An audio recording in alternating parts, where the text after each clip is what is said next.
ଏହି କାହାଣୀଟି ହେଉଛି ସୁମିତ ଏବଂ ତନିଷାଙ୍କର। ଦୁହେଁ ପରସ୍ପରକୁ ନିଜ ଜୀବନଠାରୁ ଅଧିକ ଭଲ ପାଉଥିଲେ। ସୁମିତ ଏକ ପ୍ରାଇଭେଟ୍ କମ୍ପାନୀରେ କାମ କରୁଥିଲା ଏବଂ ତନିଷା ଘରେ ରହି ତା'ର ବାହାଘର ପାଇଁ ନିଜ ପରିବାରକୁ ବୁଝାଇବାକୁ ଚେଷ୍ଟା କରୁଥିଲା। କିନ୍ତୁ ତନିଷାର ବାପା ଜଣେ ଜିଦଖୋର ମଣିଷ ଥିଲେ। ସେ ସୁମିତକୁ ଜମାରୁ ପସନ୍ଦ କରୁନଥିଲେ ଏବଂ ଅନ୍ୟ ଜଣେ ଧନୀ ପୁଅ ସହ ତନିଷାର ନିର୍ବନ୍ଧ ଜବରଦସ୍ତି କରିଦେଲେ। ବାହାଘର ଠିକ୍ 2 ଦିନ ପୂର୍ବରୁ ତନିଷା ସୁମିତକୁ କାନ୍ଦି କାନ୍ଦି ଫୋନ୍ କଲା ଏବଂ କହିଲା, ମୁଁ ତୁମକୁ ଛାଡ଼ି ବଞ୍ଚିପାରିବିନି, ମୋତେ ଆସି ଏଠାରୁ ନେଇଯାଅ। ସୁମିତ ନିଜ ବାଇକ୍ ଧରି ଅତି ବ୍ୟାକୁଳ ହୋଇ ତନିଷା ପାଖକୁ ବାହାରିଗଲା। କିନ୍ତୁ ସେହି ବର୍ଷା ରାତିରେ ତେଜ ଗତିରେ ଯାଉଥିବା ସୁମିତର ବାଇକ୍ ସାମ୍ନାପଟୁ ଆସୁଥିବା ଏକ ଟ୍ରକ୍ ସହ ଧକ୍କା ହେଲା। ହସ୍ପିଟାଲକୁ ନେବା ବାଟରେ ହିଁ ସୁମିତ୍ର ଆଖି ସବୁଦିନ ପାଇଁ ବନ୍ଦ ହୋଇଗଲା। ଯେତେବେଳେ ଏହି ଖବର ତନିଷା ପାଖରେ ପହଞ୍ଚିଲା, ସେ ସମ୍ପୂର୍ଣ୍ଣ ନୀରବ ହୋଇଗଲା। ସେ କାନ୍ଦିଲା ନାହିଁ କି କାହା ସହ କଥା ହେଲା ନାହିଁ।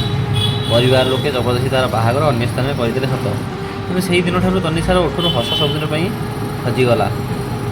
ବାହାଘର ପରେ ବର୍ଷ ବିତିଗଲା।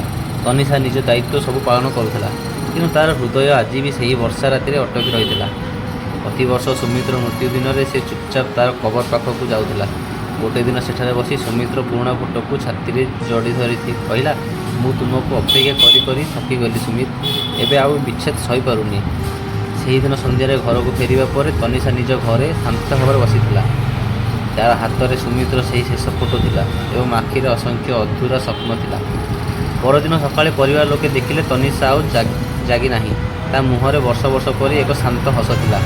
ତା'ର ପାଖରେ ଗୋଟିଏ ଚିଠି ପଡ଼ିଥିଲା, ଏହି ଜନ୍ମରେ ଆମେ ହେଇପାରିଲୁ ନାହିଁ, କିନ୍ତୁ ମୋ ହୃଦୟ ସବୁଦିନ ପାଇଁ ତୁମର ଥିଲା, ତୁମର ଅଛି ଏବଂ ତୁମର ରହିବ। ସେହି ଚିଠି ପଢ଼ି ସମସ୍ତଙ୍କ ଆଖିରେ ଲୁହ ଆସିଗଲା। ଦୁଇଟି ପ୍ରେମୀ ହୃଦୟ ଜୀବନରେ ହୋଇପାରିଲେ ନାହିଁ, କିନ୍ତୁ ସେମାନଙ୍କର ଅଧୁରା ପ୍ରେମ କାହାଣୀ ସବୁଦିନ ପାଇଁ ଲୋକଙ୍କ